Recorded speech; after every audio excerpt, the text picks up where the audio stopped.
नमस्कार दोस्तों, स्वागत है आपका मेरे YouTube चैनल ज्ञान दर्शन में। मैं प्रभाकर बोकणा। आज हम बात करेंगे विभिन्न योगिक परंपराओं में से एक लय योग के विषय में।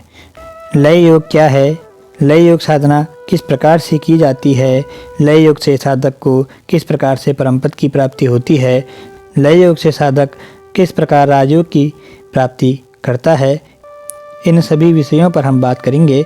यदि आप मेरे चैनल पर नए हैं तो मेरे चैनल को सब्सक्राइब करें और बेल आइकन को प्रेस करें। यदि आपका योग के संबंध में कोई प्रश्न है तो मुझे कमेंट सेक्शन में ज़रूर बताएं। चलिए शुरू करते हैं आज की वीडियो। लय योग। लय योग क्या है? परमात्मा का चिंतन करते करते जब साधक लय को प्राप्त हो जाता है उस अवस्था को लय योग कहते हैं। लय योग ध्यान की एक प्राचीन विधि है जिसमें साधक अपने शरीर के विभिन्न ऊर्जा केंद्रों व चक्रों पर ध्यान लगाता है।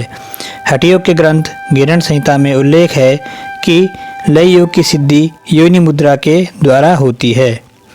घेरण संहिता के रचयिता महर्षि घेरण हैं, जिन्होंने योनि मुद्रा का वर्णन किया है। वह कहते हैं, योनि मुद्राम समासाद्या स्वयं शक्तिमयो भवेत् सुशृंगारु रसेनैव विहरेत् परमात्मनि आनंदमयः सम्भूत्वा ऐक्यं ब्रह्मणि संभवेत् अहम ब्रह्मेति चाद्वैत समाधिस्तेन जायते। अर्थात योनि मुद्रा का जो साधक है वह स्वयं को शक्ति और परमात्मा को शिव रूप समझकर आनंदमय ऐक्य को स्थापित करता हुआ ब्रह्म रूप अद्वैत का चिंतन करता है। इससे उसे समाधि की सिद्धि होती है। इस अवस्था को लय योग समाधि कहते हैं। सबसे पहले हम जानेंगे, हमारे शरीर में 6 मुख्य ऊर्जा केंद्र हैं जिन्हें षट चक्र के नाम से जाना जाता है। जब साधक प्राणवायु को सुषुम्ना में लेकर जाता है उस वक्त साधक की कुंडलिनी शक्ति जागृत होती है। जब साधक की कुंडलिनी शक्ति जागृत हो जाती है उस अवस्था में साधक के 6 चक्रों का भेदन होता है। उसकी तीनों ग्रंथियां खुल जाती हैं जिससे कि वह परमात्मा से ऐक्य को प्राप्त करता है। ऐसी अवस्था में साधक राजयोग पद की प्राप्ति कर लेता है और वह योग में पूर्णता को प्राप्त कर लेता है। 6 चक्र जो कि हमारे शरीर में मुख्य रूप से विद्यमान हैं, इन्हें मूलाधार चक्र, स्वाधिष्ठान चक्र, मणिपुर चक्र, अनाहत चक्र, विशुद्धि चक्र और आज्ञा चक्र आदि नामों से जाना जाता है। मूलाधार चक्र के समीप ब्रह्म ग्रंथि कहलाती है। दूसरी विष्णु ग्रंथि अनाहत चक्र जो कि हृदय में है उसके समीप कहलाती है। और तीसरी ग्रंथि रुद्र ग्रंथि जो कि आज्ञा चक्र के समीप है। आज्ञा चक्र हमारे मस्तिष्क के मध्य का स्थान है। जब साधक तीनों ग्रंथियों का भेदन कर देता है तब वह परम ऐक्य को प्राप्त कर लेता है। वह परमात्मा से अभिन्न रूप से जुड़ जाता है। अब हम जानेंगे कि योनि मुद्रा का अभ्यास किस प्रकार से किया जाता है। साधक प्राणायाम के द्वारा जब अपने प्राणों को मूलाधार चक्र अर्थात आधार चक्र में लेकर जाता है, इस अवस्था में साधक कुंडलिनी शक्ति को शक्ति रूप में जानता है, ऊर्ध्व गति को प्राप्त होता है। जैसे जैसे कुंडलिनी शक्ति ऊर्ध्वगमन करती है वैसे ही साधक की तीनों ग्रंथियों का भेदन हो जाता है और साधक के 6 चक्र जागृत हो जाते हैं जिससे कि वह परम सिद्धि को प्राप्त हो जाता है। यह अवस्था योनि मुद्रा कहलाती है। आगे हम देखेंगे, हठ प्रदीपिका में कहा गया है, सर्वे हठलयोपाया राजयोगस्य सिद्धये राजयोग समारूढ़ः पुरुषः कालवंचकः। अर्थात हठ योग और लय योग की प्रक्रियाएं राजयोग की प्राप्ति के लिए हैं। राजयोग का साधक मृत्यु को जीत लेता है। लय योग का महत्व। सोयमेवास्तु मोक्षाख्यो मास्तु वापि मतांतरे मनः प्राणलये कश्चिद आनंदः संप्रवर्तते। अर्थात वह मोक्ष नाम से कहा जाने वाला हो या न हो, वह कौन? लय। किंतु यह तो सत्य है कि मन और प्राण के नष्ट होने से अनिर्वचनीय आनंद की अनुभूति होती है। अर्थात लय, मोक्ष यह सभी एक ही नाम के पर्यायवाची शब्द हैं। आगे हम देखेंगे मनो यत्र विलीयते पवनस्तत्र लीयते, पवनो लीयते यत्र मनस्तत्र विलीयते। अर्थात जहाँ मन लीन होता है वहीं पर प्राण भी लीन हो जाता है, और जहाँ प्राण लीन हो जाते हैं वहीं पर मन भी लीन हो जाता है। अर्थात इन दोनों में से किसी एक को यदि वश में किया जाए तो दूसरा भी स्वयं वश में हो जाता है। आगे देखेंगे यत्र दृष्टिर्लयस्तत्र भूतेन्द्रिय सनातनी सा शक्तिर्जीव भूतानाम द्वे अलक्ष्ये लयम गते। अर्थात जहाँ मन सहित सभी इंद्रियों का लय होता है वहीं पर बुद्धि और जीवात्मा का अलग ब्रह्म में लय हो जाता है। लयो लय इति प्राहु कीदृशं लय लक्षणम अपुनर्वासनोत्थाना लयो विषय विस्मृति।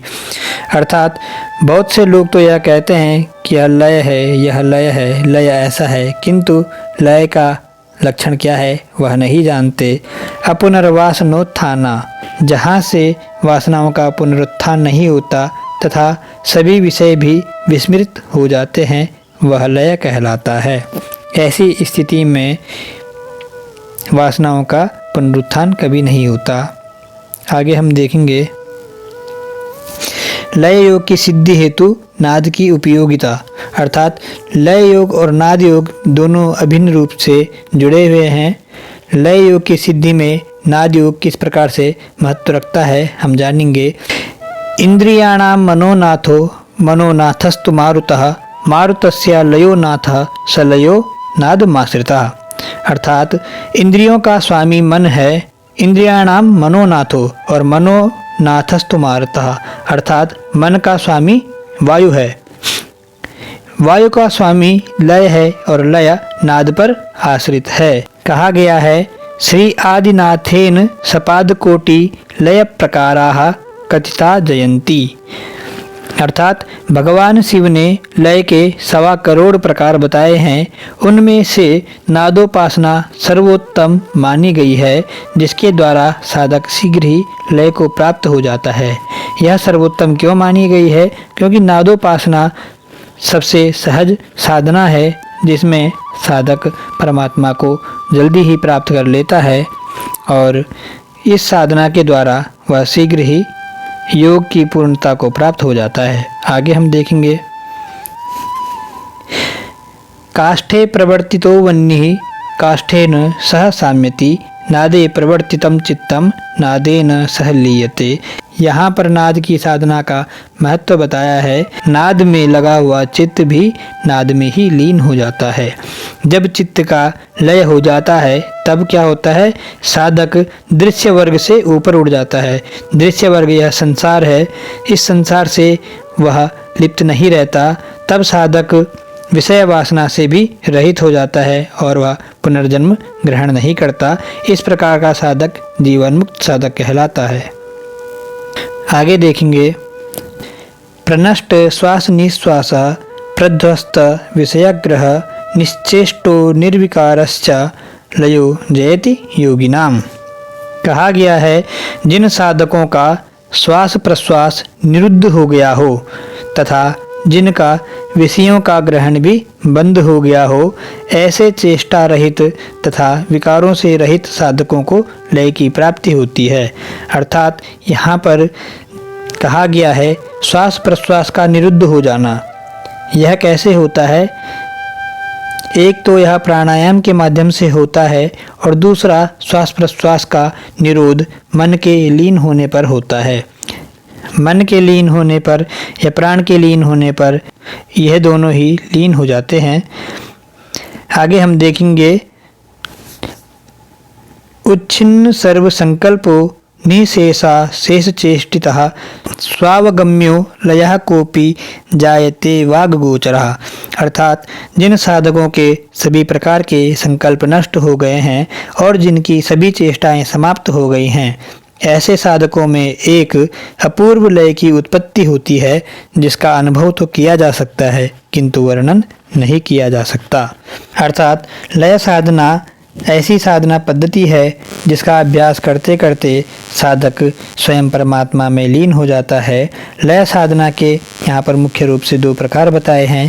पहला प्रकार है योनि मुद्रा के द्वारा, जिसमें कि साधक अपनी कुंडलिनी शक्ति को जगाकर योनि मुद्रा के द्वारा 6 चक्रों का भेदन करता हुआ तीनों ग्रंथियों का भेदन करने में सक्षम होता है और वह तीनों ग्रंथियों के भेदन के पश्चात परमात्मा से ऐक्य को प्राप्त कर लेता है। साधक जब आज्ञा चक्र में पहुंचता है, अर्थात जब वह अपने छठे चक्र जो कि भ्रूमध्य के मध्य में विद्यमान है और वहां पर रुद्र ग्रंथि का वह भेदन कर लेता है, उस वक्त साधक को परमानंद की प्राप्ति होती है और ऐसा साधक परम शिव के समान हो जाता है। और जो दूसरा साधना का क्रम है वह है नाद योग, अर्थात वह है नाद की साधना। नाद के द्वारा साधक को लय की प्राप्ति हो जाती है और ऐसा साधक नाद के साथ साथ ही परमात्मा में लीन हो जाता है। यह 2 प्रकार लय के बहुत ही मुख्य माने जाते हैं। आज हमने लय योग के विषय में बहुत ही महत्वपूर्ण बातों को जाना। मिलते हैं अगली वीडियो में। धन्यवाद।